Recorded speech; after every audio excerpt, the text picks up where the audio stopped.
Hello दोस्तों, मैं LC Sharma academy YouTube channel पर आपका स्वागत करता हूं। तो दोस्तों, जैसा आप जानते हैं, इससे पहले वीडियो में हमने कृषि चैप्टर की शुरुआत की थी, जो कि ईबीएस यानी पर्यावरण अध्ययन का चैप्टर है और सीटेट 2022-23 के लिए बहुत ही महत्वपूर्ण है। आज हम उस चैप्टर का दूसरा पार्ट ले रहे हैं और इस पार्ट में हम पढ़ेंगे पशुपालन के बारे में। पशुपालन, कुछ किसान सिर्फ खेती नहीं करते, वे खाली समय में जानवरों को भी उनके उत्पाद के लिए पालते हैं। कोई किसान तो सिर्फ जानवरों को ही पालते हैं। ये किसान जानवरों के उत्पादों को बाजार में बेचते हैं, जैसे मुर्गी पालन, मछली पालन, मधुमक्खी पालन इत्यादि। कुछ प्रमुख पालन इस प्रकार हैं। रेशम कीट पालन, जिसको इंग्लिश में सेरीकल्चर कहते हैं। इस पालन में रेशम के कीड़ों को पाला जाता है। रेशम के कीड़ों से रेशम प्राप्त किया जाता है। रेशम के कीड़े शहतूत के पेड़ों पर पाले जाते हैं। रेशम एक प्रकार का प्रोटीन होता है। रेशम के प्रकार टसर, मूगा, एरी और कोसा होते हैं।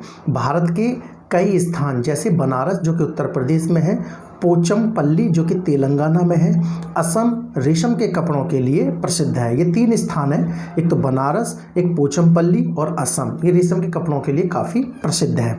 और दूसरा पालन है मधुमक्खी पालन, जिसको इंग्लिश में एपीकल्चर कहते हैं। मधुमक्खियों को शहद के लिए पाला जाता है। जब किसी मधुमक्खी को पराग यानी रस मिल जाता है तो वह अपने साथियों को नृत्य करके बताती है। भारत में मधुमक्खियों को पालने के लिए अक्टूबर से दिसंबर तक का महीना उपयुक्त रहता है, क्योंकि इन महीनों में रानी मक्खी अंडे देती है। मधुमक्खी पालन वहां अच्छा होता है जहां आसपास बाग बगीचे होते हैं। मधुमक्खी पालन के लिए लकड़ी के डिब्बों और चीनी के घोल की आवश्यकता पड़ती है। नेक्स्ट हम लेते हैं मत्स्य पालन, जिसको इंग्लिश में पिसीकल्चर कहते हैं। इस पालन में मछलियों को पाला जाता है। पाले जाने वाली प्रमुख मछलियां हैं रोहू, मांगुर, माशेर, कतला आदि। इस पालन में झींगों को भी पाला जाता है। नेक्स्ट हम लेते हैं केंचुआ पालन, जिसको इंग्लिश में वर्मी कल्चर कहते हैं।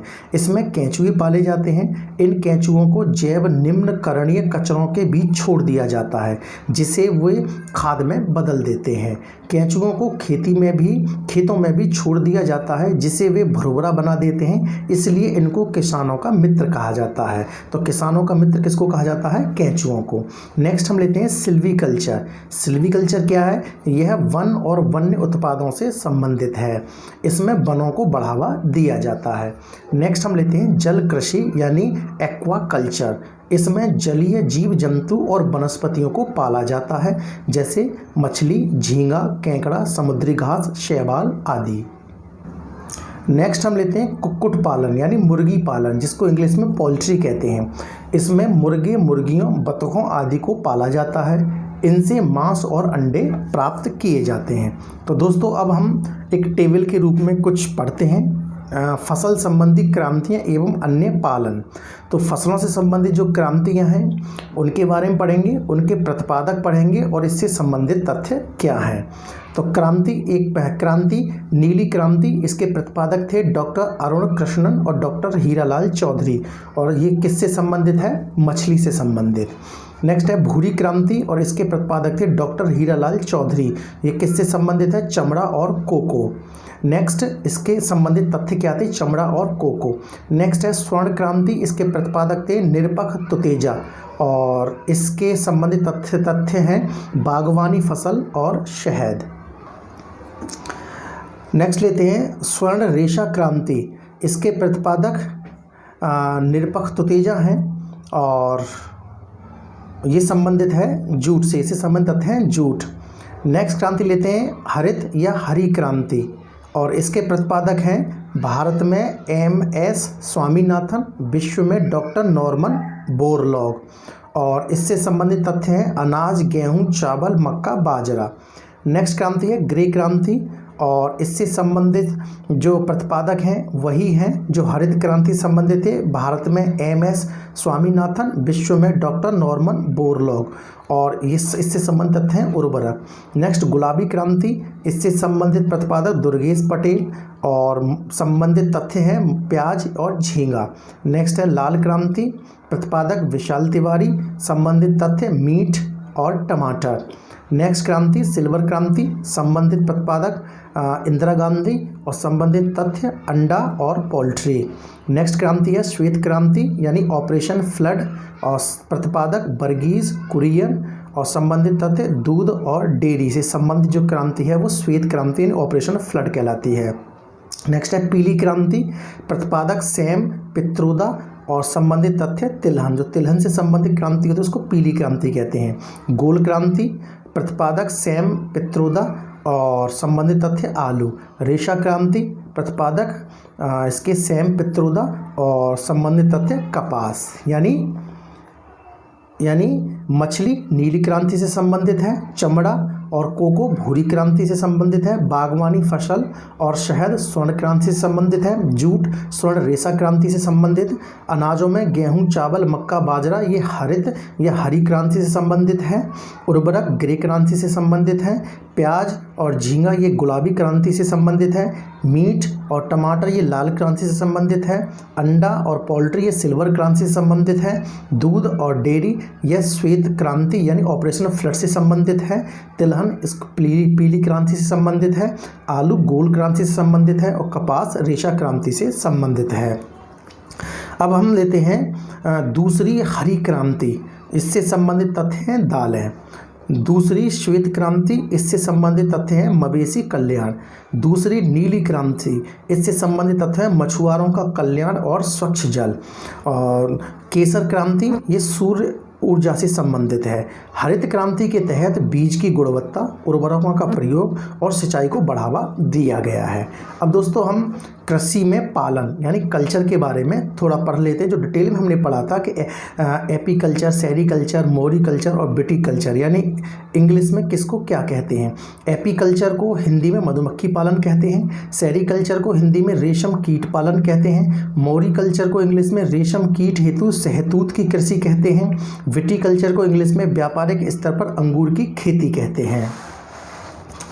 नेक्स्ट इसी कल्चर को हिंदी में मछली पालन कहते हैं। हॉर्टिकल्चर को इंग्लिश में व्यापारिक स्तर पर फलों का उत्पादन, उसको हम हॉर्टिकल्चर कहते हैं। मैरीकल्चर को समुद्री जीव पालन को मैरीकल्चर कहते हैं। सिल्वीकल्चर को हिंदी में वन संवर्धन कहते हैं। ओलिविकल्चर को व्यापारिक स्तर पर जैतून की खेती कहते हैं और वर्मीकल्चर को केंचुआ पालन कहते हैं हिंदी में। अब दोस्तों नेक्स्ट हेडिंग लेते हैं कृषि को प्रभावित करने वाले कारक। सभी जगह एक ही जैसी फसलें नहीं उगाई जाती हैं। अलग अलग फसलों के लिए अलग अलग स्थलाकृति चाहिए, अलग अलग तरह की मिट्टी चाहिए और जलवायु भी अलग होनी चाहिए। कृषि को प्रभावित करने वाले कारक हैं, पहला कारक है स्थलाकृति यानी अलग अलग स्थलाकृतियों में अलग अलग फसलें बोई जाती हैं। गेहूँ, चावल, जौ, मक्का समतल मैदानों में ही अधिक उगते हैं। पहाड़ों पर कुछ किस्म के चावल और मक्का उगाए जाते हैं। तटीय क्षेत्रों में चावल की खेती ज़्यादा होती है। नेक्स्ट लेते हैं हम मिट्टी। अलग अलग फसलें अलग अलग तरह की मिट्टियों में उगती हैं। चावल और गेहूं को जलोढ़ मिट्टी चाहिए और कपास के लिए काली मिट्टी उपयुक्त होती है। काली मिट्टी में गन्ना भी उगाया जाता है। बलुई मिट्टी में ज्वार बाजरा उगाए जाते हैं।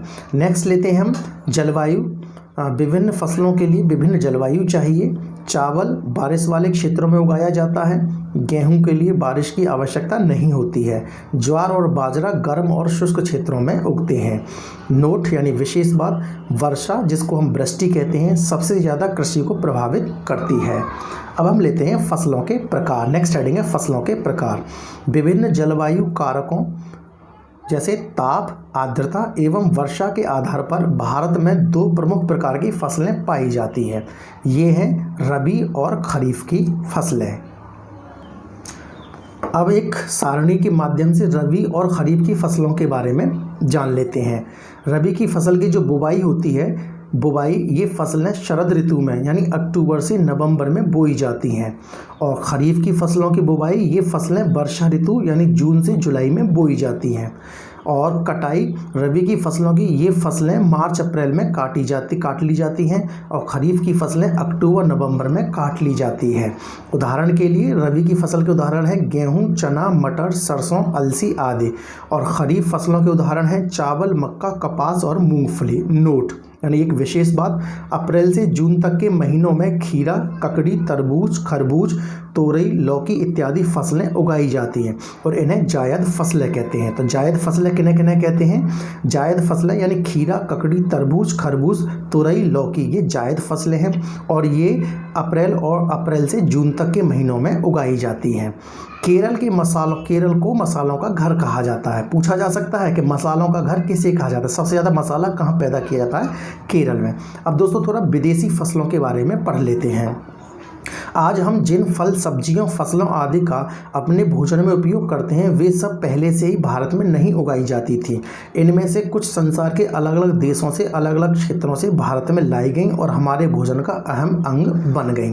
जैसे फसल, गेहूं और चना, इसके देश और क्षेत्र उत्तर पश्चिम एशिया से लाया गया था। आलू, टमाटर, मिर्च, मूंगफली, अमरूद ये दक्षिण अमेरिका से लाया गया था। मक्का ये मैक्सिको में उगाई जाती थी, अब हमारे देश में भी है। मटर और गोभी यूरोप से, सोयाबीन चीन से, पपीता अमेरिका से, कॉफ़ी, बाजरा और भिंडी अफ्रीका से, जो कि अब हमारे देश में ये उगाई जाती हैं। अब दोस्तों हम नेक्स्ट हेडिंग लेते हैं, रेशे तंतु। अब रेशे तंतु क्या होते हैं थोड़ा पढ़ लेते हैं। प्राकृतिक रेशे जानवर और पेड़ पौधों से मिलते हैं। रेशे कृत्रिम भी होते हैं अर्थात रसायनों से बनाए जा सकते हैं। रेशों या तंतुओं से धागे यानी तागे और धागों से वस्त्र बनाए जाते हैं। जानवरों से प्राप्त रेशों को जांतव रेशे कहते हैं। अब पूछा जा सकता है जांतव रेशे किसे कहते हैं? वे रेशे जो जानवरों से प्राप्त होते हैं उनको जांतव रेशे कहते हैं। ये दो प्रकार के होते हैं। पहला होता है ऊन के बारे में थोड़ा पढ़ लेते हैं। ये हमें भेड़, बकरी, ऊंट, याक, लामा आदि जानवरों से मिलती है और ऊन का मुख्य स्रोत भेड़ है। भेड़ों से ऊन गर्मियों के मौसम में उतारी जाती है ताकि वे गर्मी को बर्दाश्त कर सकें। जब हम ऊन उतारते हैं तब भेड़ों को कोई कष्ट नहीं होता है क्योंकि उनकी त्वचा की ऊपर की परत मृत कोशिकाओं से बनी होती है। अब हम और इसमें है पश्मीना और अंगोरा ऊन बकरियों से प्राप्त की जाती है। जैसे पश्मीना शॉल और अंगोरा शॉल काफ़ी मशहूर हैं और ये ऊन जो होती है बकरियों से मिलती है। अब हम दूसरा पढ़ते हैं रेशम, जो कि रेशे तंतुओं के दो प्रकार बताए थे, एक ऊन था, दूसरा रेशम। अब रेशम हमें रेशम के कीड़ों से मिलता है। पौधों से मिलने वाले रेशों को पादप रेशा कहते हैं। ये रेशे हैं जूट और कपास। जो हमें पौधों से मिलते हैं उनको पादप रेशा कहते हैं और पादप रेशा में कहाँ से? जूट और कपास से मिलते हैं। अब जूट क्या है थोड़ा जूट के बारे में देख लेते हैं। यह हमें पटसन और फ्लैक्स पौधे से मिलता है। पटसन पौधों के लिए पानी बहुत चाहिए, इसलिए इसकी खेती बिहार, पश्चिम बंगाल और असम में होती है। पटसन को सुनहरा रेशा कहा जाता है। अब कपास, इसके लिए काली मिट्टी और उष्ण जलवायु आवश्यक है। इसके लिए कम से कम 200 पाला रहित दिन होने चाहिए। यह गुजरात, महाराष्ट्र और मध्य प्रदेश में उगाई जाती है। अब थोड़ा सा कृत्रिम रेशा देख लेते हैं, नकली रेशा। जो रेशे रसायनों से बनते हैं उन्हें कृत्रिम रेशा कहा जाता है। रेयॉन लकड़ी की लुगदी से बनाया गया परंतु यह मानव निर्मित रेशा है। नायलॉन पूर्ण रूप से बनाया गया कृत्रिम रेशा है। इसका प्रयोग रस्सी बनाने में, तंबू बनाने में, टूथब्रश बनाने में, पर्दे आदि बनाने में किया जाता है। अन्य कृत्रिम रेशे हैं पॉलिएस्टर, एक्रेलिक जो कृत्रिम ऊन कहलाती है आदि। अब हम चलते हैं दोस्तों नेक्स्ट हेडिंग, मृदा यानी मिट्टी। पृथ्वी की सतह पर पाए जाने वाली दानेदार कणों की पतली परत मृदा कहलाती है। इसका निर्माण चट्टानों से प्राप्त खनिजों और जैव पदार्थों एवं भूमि पर पाए जाने वाले खनिजों से होता है। मृदा के कार्य, यह अनेक जीवों का आवास है। यह पौधों को जकड़ कर रखती है। यह पौधों को जल और पोषक तत्वों की आपूर्ति करती है। अब हम ये नेक्स्ट हेडिंग लेते हैं, मृदा परिच्छेदिका यानी जिसको हम प्रोफाइल कहते हैं। मृदा अनेक परतों से बनी होती है। इन सभी परतों का गठन, रंग, गहराई और रासायनिक संगठन अलग अलग होता है। सबसे ऊपरी परत में ह्यूमस यानी जीवाश्म और खनिज पाए जाते हैं, इसलिए इसका रंग गहरा होता है। यही परत उपजाऊ होती है। पूछा जा सकता है मिट्टी की कौन सी परत उपजाऊ होती है? सबसे ऊपरी परत उपजाऊ होती है। ये भी पूछा जाता है ह्यूमस कहाँ पाया जाता है, तो ह्यूमस मिट्टी की सबसे ऊपरी परत में पाया जाता है और खनिज भी पाए जाते हैं। नेक्स्ट है दूसरी परत कठोर होती है, इसमें ह्यूमस यानी जीवाश्म कम होता है पर खनिज ज़्यादा होते हैं। तीसरी परत पत्थरों की होती है। चौथी परत में आधार शैल पाए जाते हैं, यही मिट्टी को उसका रंग प्रदान करती है। अब दोस्तों हम मृदा के प्रकार लेते हैं कि मृदा के कितने प्रकार होते हैं। भारत में पाई जाने वाली प्रमुख मृदा है जलोढ़ मिट्टी, लाल मिट्टी, काली मिट्टी, लैटेराइट मिट्टी एवं मरुस्थलीय मिट्टी। अब थोड़ा सा इनके बारे में हम पढ़ लेते हैं। जलोढ़ मिट्टी, इस प्रकार की मृदा मैदानों और नदी घाटियों में पाई जाती है। इस प्रकार की मृदा में लगभग सभी प्रकार की फसलें उगाई जा सकती हैं। उगाई जाने वाली प्रमुख फसलें हैं गेहूं, चावल, दलहन, तिलहन, कपास, गन्ना आदि। अब काली मिट्टी, इसका निर्माण लावा द्वारा होता है। यह मृदा गुजरात, महाराष्ट्र, आंध्र प्रदेश, तमिलनाडु में पाई जाती है। उगाई जाने वाली प्रमुख फसलें हैं कपास और गन्ना, इसको कपासी मृदा भी कहते हैं। नेक्स्ट है लाल मृदा। यह मृदा दक्षिण भारत के पूर्वी क्षेत्रों में पाई जाती है। लोहे की अधिकता के कारण इसका रंग लाल होता है। सिंचाई की सुविधा से इसमें धान, आलू, कपास उगाए जा सकते हैं। अब हम नेक्स्ट लेते हैं लैटेराइट मिट्टी या लैटेराइट मृदा। यह मृदा वहाँ पाई जाती है जहाँ वर्षा अधिक होती है। यह मृदा खेती के लिए अच्छी नहीं होती है। नेक्स्ट लेते हैं मरुस्थलीय मृदा यानी शुष्क मृदा। यह मृदा शुष्क या अर्ध शुष्क स्थानों में पाई जाती है। राजस्थान और लद्दाख में यह मृदा पाई जाती है। नोट यानी विशेष बात, चिकनी मिट्टी में जल धारण क्षमता अधिक होती है। अब हम लेते हैं मृदा का निम्नीकरण यानी निम्नीकरण। मृदा निम्नलिखित कारणों से खराब हो जाती है। जैसे निम्नीकरण का मतलब होता है मृदा का क्षरण। तो जंगल काटने से, उर्वरकों और कीटनाशकों के प्रयोग से, अत्यधिक वर्षा और बाढ़ से, भूस्खलन से, अतिचारण यानी चारागाहों के अधिक प्रयोग से और एक ही तरह की फसल बार बार उगाने से। अब हम लेते हैं मृदा संरक्षण यानी सॉइल कंजर्वेशन। मृदा को निम्न उपायों से संरक्षित रखा जा सकता है, जैसे ज़्यादा से ज़्यादा पौधे लगाकर, उर्वरकों एवं कीटनाशकों का कम उपयोग करके, अतिचारण कम करने से, अतिचारण में चारागाह मतलब पशुओं को कम चराने से, बांध बनाकर, अलग अलग समय पर भिन्न भिन्न फसलें उगाकर। तो दोस्तों अब हम चलते हैं अभ्यास प्रश्न की ओर।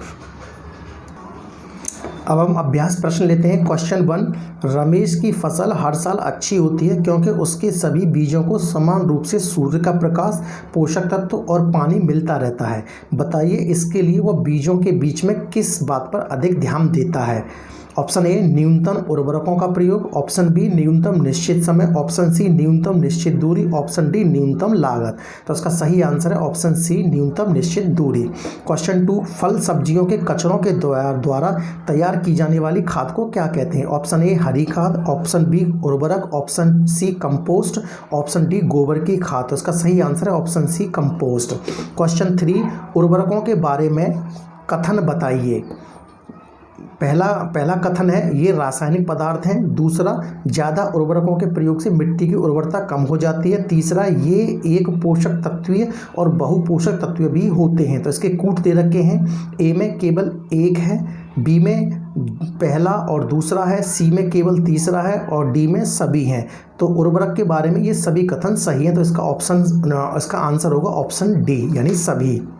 क्वेश्चन 4, लेग्यूमिनस पौधे मिट्टी में नाइट्रोजन का स्थिरीकरण करते हैं। ये किस तरह के पौधे होते हैं। ऑप्शन ए गेहूं के, ऑप्शन बी दाल वाले पौधे, ऑप्शन सी धान के पौधे, ऑप्शन डी गन्ने की फसल। तो इसका सही आंसर है ऑप्शन बी धान वाले पौधे।